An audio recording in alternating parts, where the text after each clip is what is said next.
El concepto de pandilla tiene diversas acepciones. En primer momento nosotros podríamos ir mirando cómo se viene clasificando en las diferentes regiones de nuestro país. En el norte, por ejemplo, en los estados del norte podríamos estar hablando de pandillas o de barrios, mientras que en el sur estaremos hablando de maras. En el centro, precisamente de la Ciudad de México, estaremos hablando propiamente de lo que le denominan chicos banda o banda, que principalmente fueron agrupaciones que emergieron en los años 80. Entonces, a partir de esta diferenciación regional, nosotros podemos también mirar cuáles son aquellas características de cada uno, digamos, de estas agrupaciones. La pandilla puede ser considerado como un grupo de jóvenes que se reúne habitualmente para pasar el tiempo.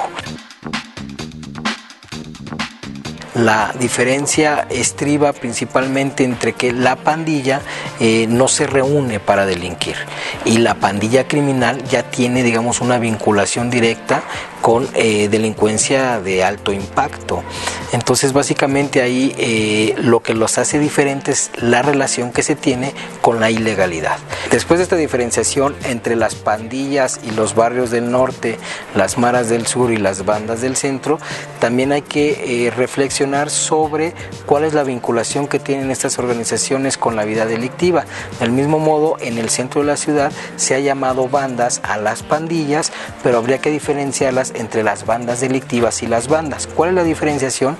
Igual que en la pandilla y la pandilla criminal, que la banda se reúne para perder el tiempo, pero la banda delictiva precisamente ya está organizada para delinquir. En México no hemos llegado al nivel como lo han llegado nuestros países vecinos, en este caso Estados Unidos o los países de Centroamérica, que han tenido, digamos, un problema mayúsculo con las pandillas, que ya están netamente ahora sí relacionados con el crimen organizado, ya son, digamos, grupos mayoritarios y que están metiendo ya, digamos, una inercia de violencia al país importante. En el caso de Estados Unidos, por ejemplo, las pandillas son quienes distribuyen la droga y que de alguna manera también ya están representando un problema mayúsculo para la sociedad norteamericana. En el caso de México me parece que todavía no hemos llegado a ese nivel.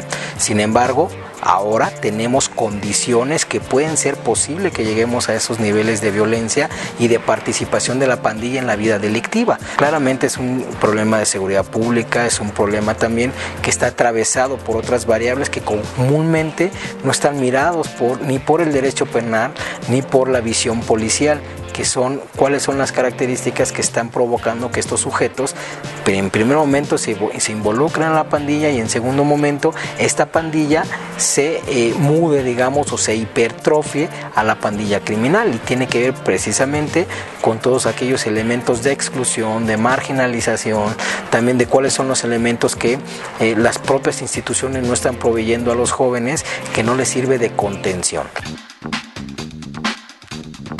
Es importante comprender que la pandilla es producto de los procesos de urbanización.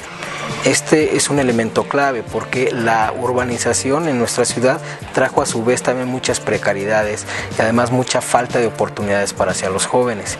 Entonces, en tanto que nosotros proveamos más oportunidades a los jóvenes, las instituciones tengan más elementos de contención para que los jóvenes encuentren en la institución lo que encuentran en la pandilla, vamos a tener, digamos, un escenario más alentador.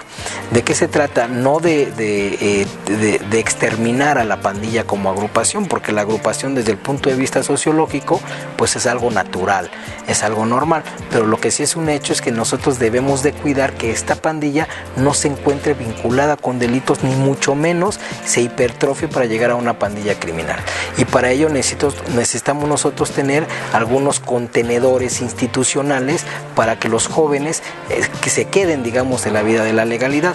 ¿Cómo podemos hacer esto? Precisamente con una prevención social, es decir, proveer de los jóvenes de elementos culturales, artísticos, deportivos que los arraiguen a la vida de la legalidad. Pero cuando hablo de elementos artísticos no estoy hablando de danza, no estoy hablando de pintura, de música clásica, sino más bien me estoy refiriendo a los elementos culturales que los propios jóvenes requieren, exigen y demandan. En ese sentido, en tanto que nosotros tengamos más elementos para que arraiguemos al joven a la vida de la legalidad, pues vamos a prevenir precisamente que se involucren a la vida delictiva. Es importante que nosotros miremos que es un problema de corte estructural, pero que podemos hacer acciones micro vinculadas a estas acciones estructurales que nos permitan precisamente contener a nuestros jóvenes. El panorama de la juventud en México, de las juventudes en México, es complicado y debemos nosotros de crear política pública precisamente para contenerlos.